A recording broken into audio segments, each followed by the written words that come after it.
मध्य प्रदेश में 17 नवंबर को होने जा रहे मतदान में ऑल इंडिया मजलिस इत्तेहादुल मुस्लिमीन पार्टी ने इंदौर के विधानसभा पास से फैजल वसीम शेख को विधानसभा का प्रत्याशी के रूप में उतारा।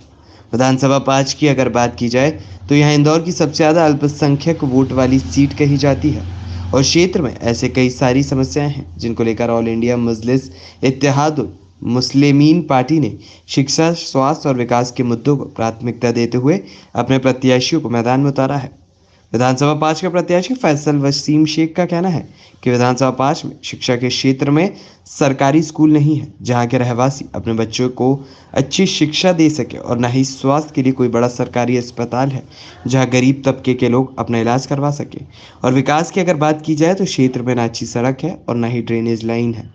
पानी की भी काफ़ी सारी समस्या है जिससे क्षेत्र के लोगों को परेशानी उठानी पड़ रही है और सरकार का इन क्षेत्रों के रहवासियों पर ध्यान नहीं।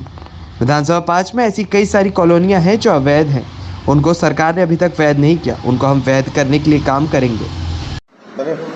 जी तब पहले आप अपनी बात रखिए आज प्रेस कॉन्फ्रेंस इसलिए एक सेकंड रुक दीजिए।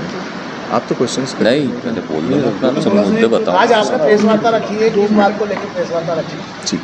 बोलिए। मैं फैसल शेख AIMIM पार्टी से इंदौर विधानसभा क्रमांक 5 से इलेक्शन लड़ रहा हूं। आज हमारी प्रेस वार्ता का मुद्दा ये है कि किन मुद्दों पे हम इलेक्शन लड़ रहे हैं। तो हमारे मुद्दे हैं कि विकास, एजुकेशन और रोज़गार और भ्रष्टाचार को देश से दूर करना। तो हमारी विधानसभा से दूर होगा तो देश से दूर होता चला जाएगा। विधानसभा 5 से आप चुनाव लड़ रहे हैं। जी। क्या मुद्दे हैं विधानसभा 5? विधानसभा नंबर 5 में डेवलपमेंट कुछ भी नहीं है। डेवलपमेंट गरीबी रेखा के जो एरिए है वहाँ पर डेवलपमेंट के नाम पे शून्य है और जो अवैध कॉलोनियाँ हैं उन्हें वैध नहीं किया गया है। वहाँ पर डेवलपमेंट कुछ भी नहीं है। वहाँ पर हॉस्पिटल्स की सुविधाएं नहीं है, गवर्नमेंट स्कूलें नहीं है। मेरे क्षेत्र के अंदर गरीबी रेखा के लोग बहुत है जिनके बच्चे पढ़ेंगे तो ही देश आगे बढ़ेगा। तो इन मुद्दों पे हम लोग काम करेंगे। विधानसभा 5 में पूर्व विधायक अपने बाबा भी है, वो सत्यनारायण पटेल भी है, तो कैसे देखते हैं आप? पूर्व विधायक हाडिया जी है। हाडिया जी का डेवलपमेंट सबको दिखाई देता है कि वो किन चीज़ों पे, किन एरियो में डेवलपमेंट करते हैं। हमें और सत्यनारायण पटेल की आपने बात करी, दोनों ही अपनी जगह पर डेवलपमेंट के नाम पे कुछ भी नहीं है। जैसा मैंने आपको एक सेकंड पहले बताया कि डेवलपमेंट उस क्षेत्र में, हमारे क्षेत्र में तो कुछ भी नहीं हुआ है। जो गरीबी रेखा के लोग हैं, जहाँ पर डेवलपमेंट ज़रूरी है, जहाँ पर होना चाहिए, नर्मदा की लाइन, आज तक कुछ एरिया ऐसे हैं जहाँ पर नर्मदा की लाइन नहीं है। उन एरियो में हमें डेवलपमेंट करना है और उन एरियो के साथ। इंदौर में और कौन सी विधानसभा पे आप प्रश्न कर रहे हैं? इंदौर में विधानसभा नंबर 1 में MIM पार्टी के प्रत्याशी हैं। सर, कांग्रेस पार्टी आरोप लगाती है कि आप बीजेपी की बी टीम है, इसको लेकर क्या कहना है? बीजेपी की बी टीम का आरोप मेरा सदर बैरिस्टर असदुद्दीन अवैसी के ऊपर हमेशा से लगता आया है और ये सरासर झूठ है।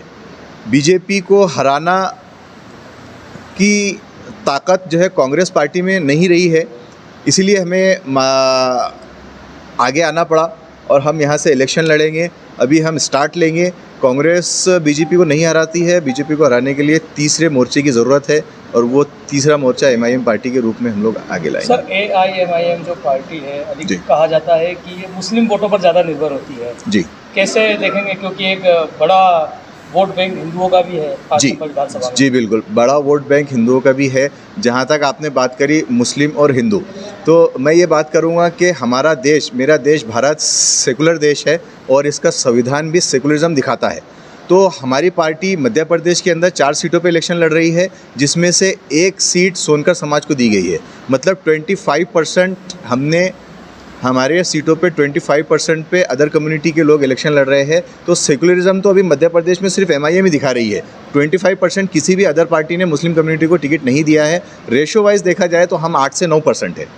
तो और मेरे विधानसभा क्षेत्र की बात रही तो मेरे विधानसभा क्षेत्र के अंदर जो दबा हुआ समाज है, वो हिंदू हो या मुस्लिम हो, दबा हुआ समाज जिसको हम उजागर कर रहे हैं। मैं भी एक छोटा सा एक आदमी हूँ और हर गरीब समाज ये चाहता है कि कोई बंदा हम में से आगे जाए और हमारे लिए काम करे। तो हम लोग उन मुद्दों के ऊपर काम कर रहे हैं। कांग्रेस पार्टी के बारे में क्या कहना है? उस दिन साहब का कहना है कि हमेशा कांग्रेस पार्टी ने मुस्लिम वोटर्स का यूज किया, आगे नहीं बढ़ाया।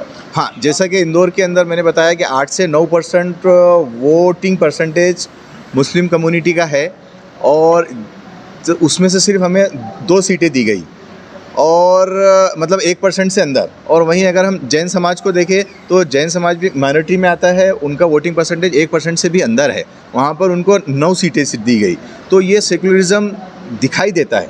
तो सेकुलरिज्म दिखना और मुंह से बोलना दोनों में अंतर होता है। वही चीज़ मैंने बताई कि सेकुलरिज्म के नाम पर हमने वो 25% अदर कम्युनिटी को दिया है टिकट और कांग्रेस ने मुस्लिम कम्युनिटी को 1% से अंदर टिकट दिया है। तो हमारा मेन मुद्दा मुस्लिम लीडरशिप को किस तरीके से बढ़ावा दिया जाए उसके ऊपर हम लोग काम कर रहे हैं। शेख साहब, ये आपके ओवैसी जी कब आएंगे इंदौर? या कोई ओवैसी स्टार प्रचारक होगा? अभी हमारे स्टार प्रचारक एक इंदौर आके जा चुके हैं, सैयद मोइन साहब नांदेड़ से। इसके बाद हमारे वारिस पठान साहब आएंगे, इम्तियाज अली साहब आएंगे और सदर बैरिस्टर असदुद्दीन अवीस साहब भी बहुत जल्द इंदौर आएंगे। यानी है प्रोग्राम उनका इंदौर का? जी, उनकी मशगूलियात है थोड़ी, वहाँ पर भी इलेक्शन चल रहे हैं तेलंगाना के अंदर, लेकिन वो इंदौर आएंगे। हम उनको बुलाने की पूरी कोशिश कर रहे हैं। अपील करना चाहूँगा कि इस बार वोट डेवलपमेंट के नाम पे दिया जाए, इस बार वोट अपने बच्चों के एजुकेशन के नाम पे दिया जाए, इस बार वोट हमारे स्वास्थ्य के नाम पे दिया जाए, इस बार वोट हमारे डेवलपमेंट के नाम पे दिया जाए। मेरा नाम फैसल वसीम शेख, मजलिस इत्तेहादुल मुस्लिमीन पार्टी से विधानसभा क्रमांक 5 का प्रत्याशी।